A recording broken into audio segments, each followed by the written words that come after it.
மகாராஷ்டிராவில் Zika virus பரவலின் காரணமாக அனைத்து மாநிலங்களுக்கும் முன்னெச்சரிக்கை நடவடிக்கை எடுக்க மத்திய அரசு உத்தரவிட்டிருந்தது.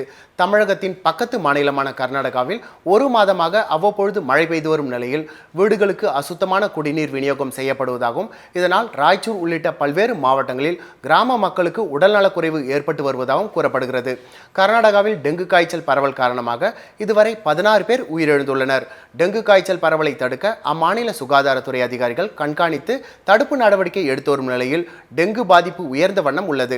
கர்நாடகாவில் 6000க்கும் அதிகமானோர் டெங்கு காய்ச்சல் பாதிப்புக்குள்ளாகியுள்ளனர்.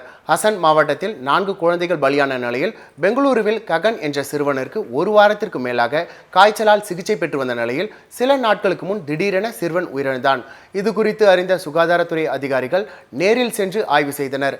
மேலும் கர்நாடக சுகாதாரத்துறை அமைச்சர் தினேஷ் குண்டுராவ் டெங்கு காய்ச்சலால் பாதிக்கப்பட்டோரை நேரில் பார்த்து நலம் விசாரித்த பின் செய்தியாளர்களை சந்தித்தார். டெங்குவால் பாதிக்கப்பட்டோருக்கு உரிய சிகிச்சை அளிக்குமாறு சுகாதாரத்துறை அதிகாரிகளுக்கு உத்தரவிட்டுள்ளதாகவும் கொசுவை ஒழிக்கும் பணியில் மாநகராட்சி ஊழியர்கள் மற்றும் அரசு ஊழியர்கள் ஈடுபடுத்தியுள்ளதாகவும் தெரிவித்தார். இதற்கிடையில் தமிழகத்தின் மற்றொரு பக்கத்து மாநிலமான கேரளாவில் அமீபிக் மெனிங்கோ என்செபாலிட்டிஸ் என்னும் மூளையை தின்னும் நோய் தொற்று காரணமாக 3 பேர் உயிரிழந்துள்ளனர்.